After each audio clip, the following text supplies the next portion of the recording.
आइए जानते हैं पूरे बिहार की हर छोटी बड़ी खबर सिर्फ 15 मिनट में। लेकिन उससे पहले आप हमें कमेंट में जरूर बताइए कि ये वीडियो आप बिहार के किस जिले और किस गांव से देख रहे हैं। सियासी घड़ी की टिक टिक चालू, नीतीश का पूरा प्लान तैयार। बिहार में नई सरकार के गठन की प्रक्रिया सोमवार से शुरू होगी। मुख्यमंत्री नीतीश कुमार कैबिनेट बैठक के बाद राज्यपाल को इस्तीफा देंगे। इसके बाद एनडीए विधायक दल की बैठक होगी जिसमें नेता चुना जाएगा। नीतीश कुमार उसी दिन राजभवन जाकर सरकार बनाने का दावा पेश करेंगे। कैबिनेट बैठक में विधानसभा भंग करने का निर्णय भी होगा। चर्चा है कि शपथ ग्रहण समारोह गांधी मैदान में कराया जाए, जहां नीतीश पहले भी 2 बार शपथ ले चुके हैं। पूरे दिन नीतीश नवनिर्वाचित विधायकों से मिलते रहे। चिराग पासवान, संतोष सुमन, उमेश सिंह कुशवाहा और श्याम रजक सहित कई नेताओं ने उनसे भेंट की। एनडीए की प्रचंड जीत के बाद नई सरकार के गठन को लेकर हलचल तेज हो गई है और सोमवार को इसका पूरा खाका सामने आएगा। मां, आज मेरे पास कुछ नहीं बचा। हार के बाद भावुक हुए मनीष कश्यप बिहार चुनाव 2025 में जनसुराज प्रत्याशी और यूट्यूबर मनीष कश्यप चनपटिया सीट से हार गए। कांग्रेस के अभिषेक रंजन को 87,538 वोट मिले। भाजपा के उमाकांत सिंह को 86,936 वोट मिले, जबकि मनीष कश्यप को 37,172 वोट मिले। हार के बाद उन्होंने सोशल मीडिया पर मां की फोटो शेयर कर लिखा कि मां, आज फिर तुम्हारे सिवा मेरे पास कुछ नहीं बचा। उन्होंने कहा कि अच्छा होता मैं बिहार बदलने की जगह परिवार की हालत बदलता। उन्होंने लिखा कि जेल जाते वक्त इतना दुखी नहीं था जितना आज हूं, क्योंकि मैंने सब कुछ दांव पर लगा दिया था और बदले में हार मिली। उन्होंने वादा किया कि तब तक प्रयास करूंगा जब तक जीत नहीं जाता। उनकी भावुक पोस्ट सोशल मीडिया पर तेजी से वायरल हो रही है। बीजेपी से निष्कासित होने पर गुस्साए आरके सिंह बोले, भेज दिया इस्तीफा। बिहार चुनाव परिणाम के बाद भाजपा ने पूर्व केंद्रीय मंत्री आरके सिंह को निलंबित कर दिया। पार्टी ने कहा कि उनकी लगातार विवादित बयानबाजी और पार्टी लाइन से हटकर दिए गए बयानों के कारण यह कार्रवाई हुई। आरके सिंह ने सोशल मीडिया पर लिखा कि उन्हें निलंबन पत्र मिला है, लेकिन उसमें यह स्पष्ट नहीं है कि कौन सी गतिविधि पार्टी विरोधी है। उन्होंने कहा कि आपराधिक पृष्ठभूमि वाले लोगों को टिकट न देने की बात करना पार्टी विरोधी नहीं है। उन्होंने आरोप लगाया कि भ्रष्टाचार और अपराध में लिप्त लोगों के खिलाफ बोलना कुछ नेताओं को नागवार गुजरा। आरके सिंह ने कहा कि उन्होंने पार्टी को अपना इस्तीफा भेज दिया है। उनके बयान ने भाजपा के भीतर और बाहर तीखी प्रतिक्रिया पैदा की है। 0 पर आउट हुए प्रशांत किशोर। एआई मीम 7 गुना भारी। कटिहार जिले में एआईएमआईएम ने जनसुराज पर भारी बढ़त दिखाई। जिले में कुल 16,26,024 वोट पड़े, जिनमें जनसुराज को 23,129 वोट यानी 1.43% मिले, जबकि एआईएमआईएम को 1,28,841 वोट यानी 7.93% मिले। ओवैसी की पार्टी ने बलरामपुर, बरारी, प्राणपुर, कदवा और कटिहार में उम्मीदवार उतारे। बलरामपुर में एआईएमआईएम दूसरे स्थान पर रही, जबकि अन्य सीटों पर तीसरे और चौथे स्थान पर रही। जनसुराज 7 सीटों पर उतरी, लेकिन कहीं भी प्रभाव नहीं दिखा। बलरामपुर में एआईएमआईएम की मजबूत पकड़ ने महागठबंधन को नुकसान पहुंचाया और माले का गढ़ ढह गया। महबूब आलम को हार का सामना करना पड़ा। नतीजों ने दिखा दिया कि सीमित सीटों पर लड़ने के बावजूद एआईएमआईएम ने जनसुराज से 7 गुना अधिक वोट हासिल किए। बिहार में राजनीतिक हलचल तेज। चिराग पासवान सक्रिय। बिहार विधानसभा चुनाव 2025 में एनडीए ने 202 सीटों पर जीत दर्ज की है। महागठबंधन 25 सीटों पर सिमट गया, जबकि एआईएमआईएम को 5 सीटें मिलीं। कुल 243 सीटों वाली विधानसभा में सरकार बनाने के लिए 122 सीटों की जरूरत होती है। एनडीए के बहुमत के बाद नीतीश कुमार के मुख्यमंत्री बनने की संभावना है। हालांकि भाजपा से किसी को सीएम बनाने पर भी चर्चा हो रही है। इस बीच राजनीतिक हलचल तेज हो गई है। लोजपा रामविलास अध्यक्ष चिराग पासवान अपने सभी विधायकों को लेकर सक्रिय हो गए हैं। उन्होंने नीतीश कुमार से मुलाकात की और एनडीए की रणनीति पर चर्चा की। एनडीए की प्रचंड जीत के बाद नई सरकार के गठन को लेकर सस्पेंस और बयानबाजी दोनों जारी हैं। पहले तेज प्रताप बेदखल, अब रोहिणी ने छोड़ा परिवार। लालू परिवार में क्लेश की इनसाइड स्टोरी। बिहार विधानसभा चुनाव 2025 के नतीजों ने राजद अध्यक्ष लालू प्रसाद यादव के परिवार में संकट गहरा दिया है। पहले बड़े बेटे तेज प्रताप को परिवार और पार्टी से बेदखल किया गया था। अब बेटी रोहिणी आचार्य ने भी परिवार और राजद से नाता तोड़ लिया है। चुनाव परिणाम से निराश रोहिणी ने एक्स पर पोस्ट कर लिखा कि वह संजय यादव और रमीज के कहने पर ऐसा कर रही हैं। तेज प्रताप की तरह उन्होंने भी राजद की हार के लिए संजय यादव को जिम्मेदार ठहराया। रोहिणी की राजनीतिक सक्रियता सीमित रही है। वह 2024 लोकसभा चुनाव में छपरा से राजद उम्मीदवार थीं और विधानसभा चुनाव में राघोपुर जाकर तेजस्वी के लिए प्रचार किया था। तेजस्वी की जीत से परिवार को थोड़ी राहत मिली, लेकिन तेज प्रताप की हार और रोहिणी के अलगाव ने लालू परिवार में क्लेश को और गहरा कर दिया। पटना पुलिस ने बचाई महिला की जान। पटना पुलिस ने मानवीय चेहरा दिखाते हुए एक महिला की जान बचाई। दीघा थाने की ERV 2 टीम को शुक्रवार रात 1:26 पर कॉल मिला कि रामकृष्ण अपार्टमेंट में एक महिला की हालत गंभीर है। पुलिस 5 मिनट में मौके पर पहुंची और समझ गई कि महिला को हार्ट अटैक आया है। तुरंत प्राथमिक सहायता दी गई और PMCH की इमरजेंसी में भर्ती कराया गया। 65 वर्षीय महिला को समय पर इलाज मिला और उनकी जान बच गई। महिला के बेटे ने पहले एम्बुलेंस बुलाने की कोशिश की थी, लेकिन असफल रहे। बाद में उन्होंने डायल 112 पर कॉल किया। डायल 112 की त्वरित सेवा ने एक बार फिर साबित किया कि यह सुविधा सड़क दुर्घटना, अगलगी और अपराध जैसी घटनाओं में भी बेहद प्रभावी है। पुलिस की तत्परता की लोगों ने जमकर सराहना की।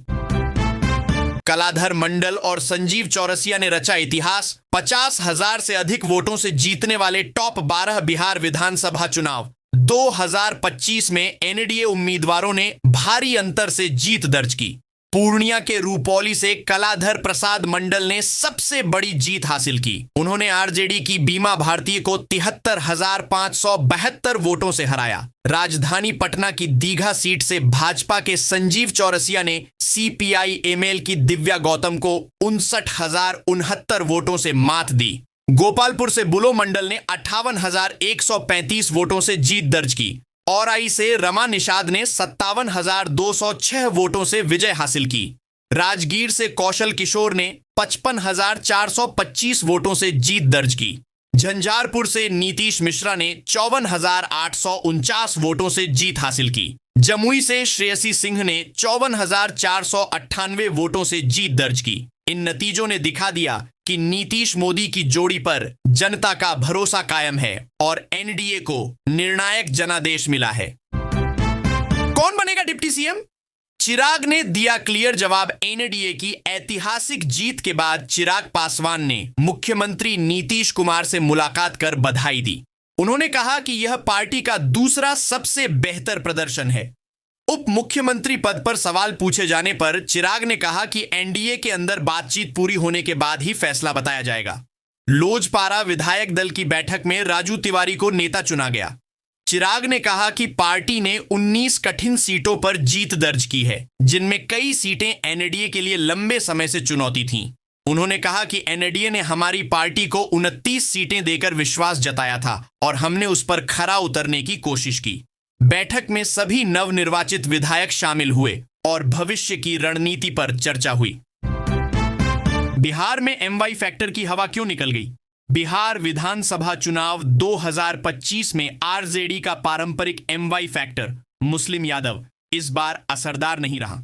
NDA ने ऐतिहासिक जीत दर्ज की, जबकि RJD 25 सीटों पर सिमट गई। सबसे बड़ा कारण रहा महिला मतदाताओं का NDA की ओर झुकाव।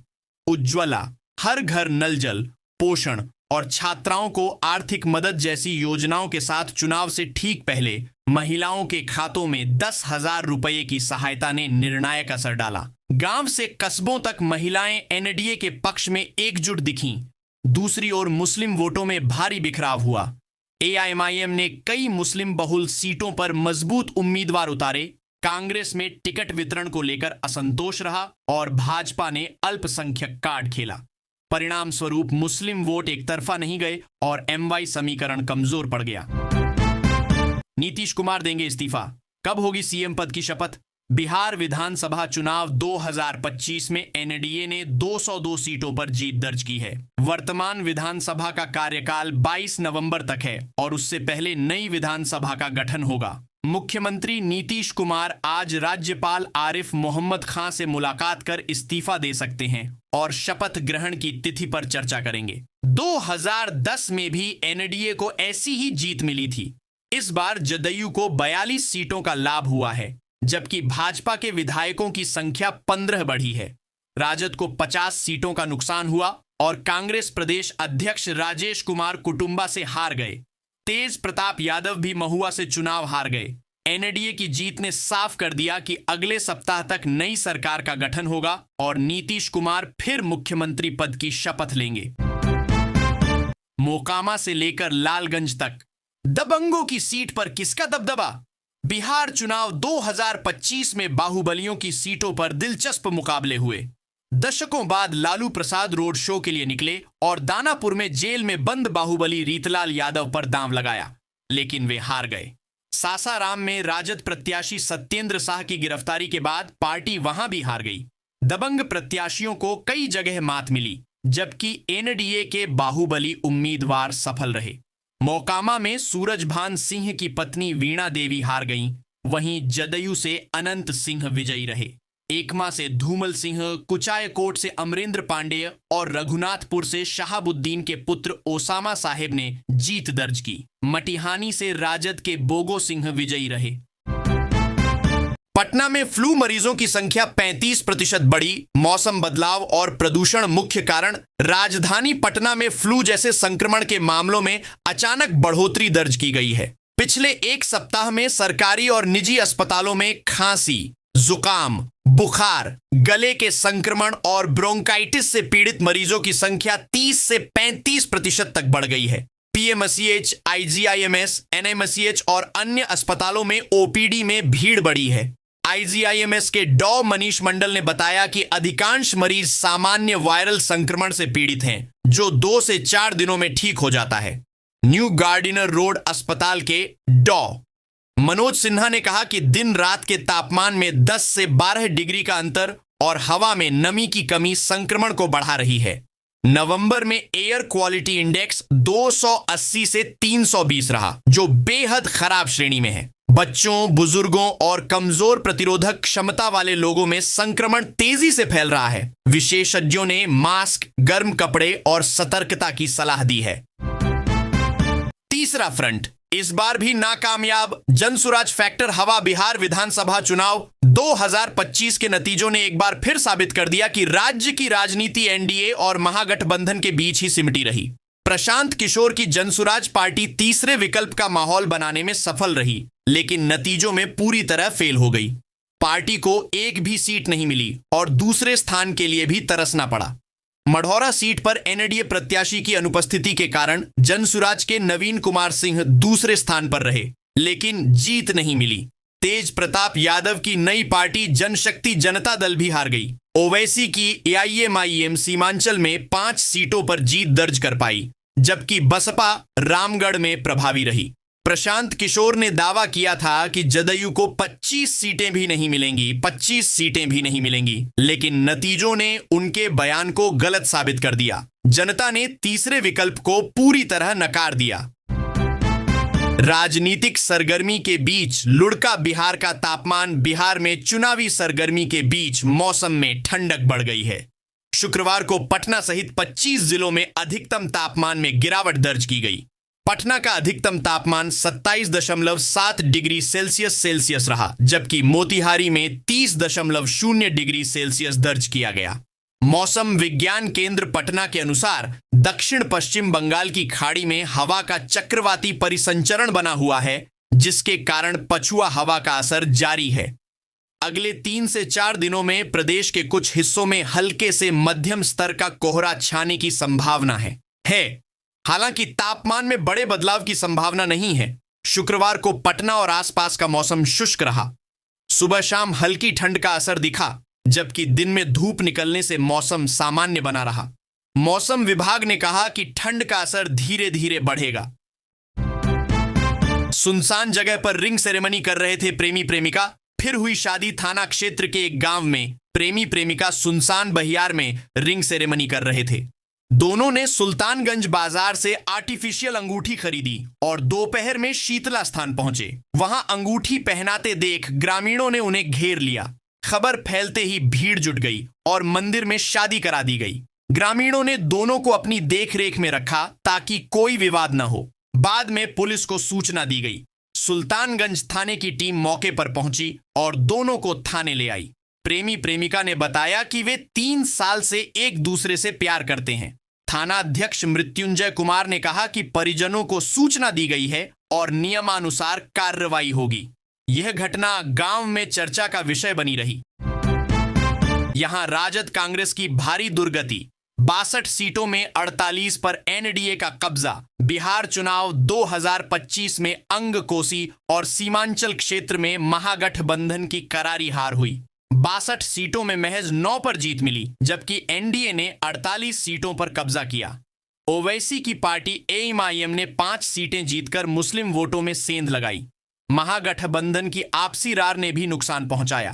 कहलगांव, सुल्तानगंज, बेलदौर और सिकंदरा सीट पर सहयोगी दल आपस में भिड़ गए और एनडीए को फायदा मिला। महिलाओं ने भी एनडीए को निर्णायक समर्थन दिया। किशनगंज में पुरुषों से 19% और मधेपुरा में 15% अधिक महिलाओं ने मतदान किया। 10,000 रुपये की सहायता और योजनाओं का असर दिखा। मतदाताओं ने नीतीश मोदी की जोड़ी पर भरोसा जताया और जंगल राज व घुसपैठ के मुद्दों को नकार दिया। मुजफ्फरपुर बरौनी 4 लेन का दिसंबर में जारी होगा टेंडर। बहुप्रतीक्षित मुजफ्फरपुर बरौनी 4 लेन परियोजना की प्रक्रिया तेज हो गई है। एनएचएआई दिसंबर में टेंडर जारी करेगा और फरवरी से निर्माण शुरू होने की संभावना है। इस परियोजना पर करीब 3,000 करोड़ रुपए की लागत आएगी। इसमें रामदयालु आरओबी का निर्माण भी शामिल किया गया है। एनएचएआई और रेलवे अधिकारियों ने संयुक्त सर्वे कर डिजाइन फाइनल किया है। एनओसी मिलने के बाद टेंडर प्रक्रिया पूरी होगी। परियोजना निदेशक आशुतोष सिन्हा ने कहा कि सभी कार्य तेजी से किए जा रहे हैं।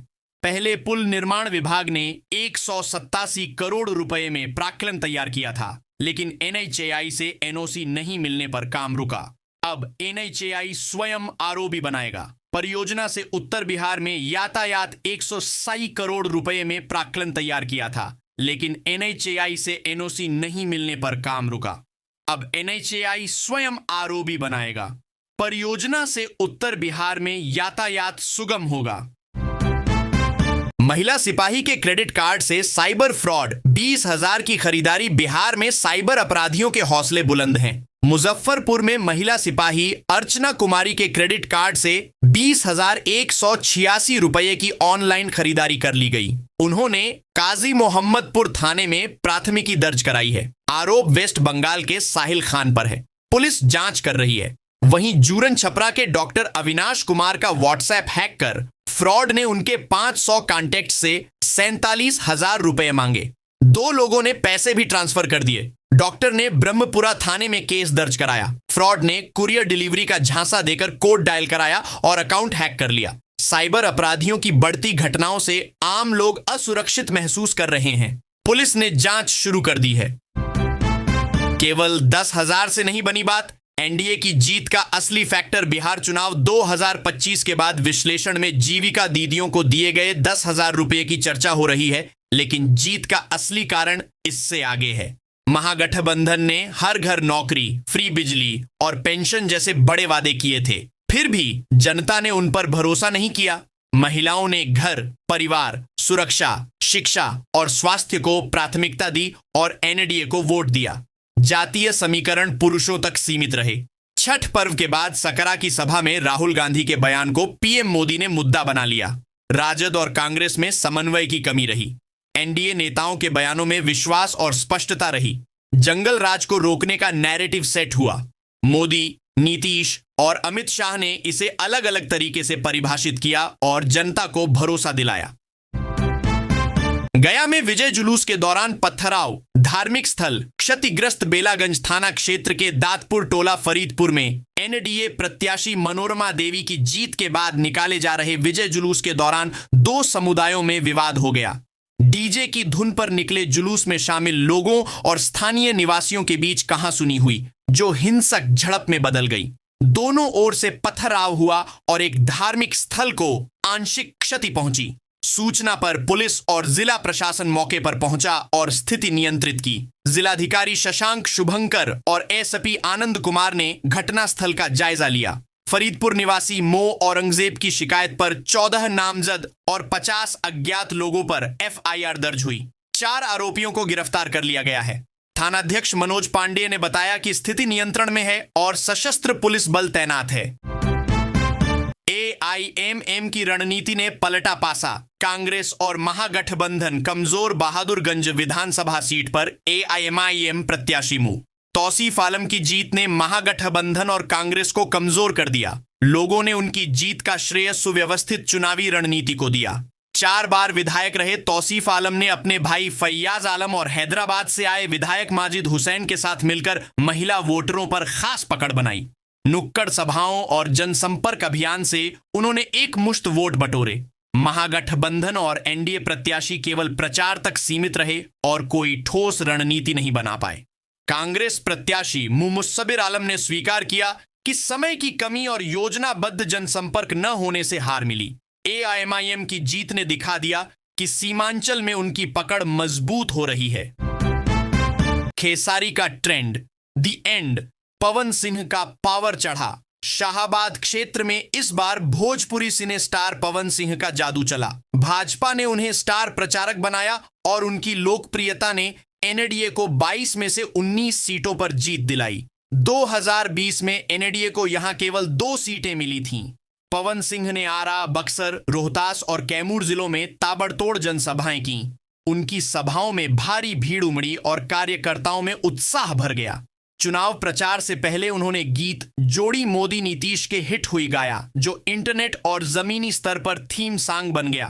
परिणाम आने के बाद शाहाबाद में इस गीत की गूंज सुनाई दी। माना जा रहा है कि पवन सिंह के जोशीले प्रचार ने कई सीटों पर निर्णायक भूमिका निभाई।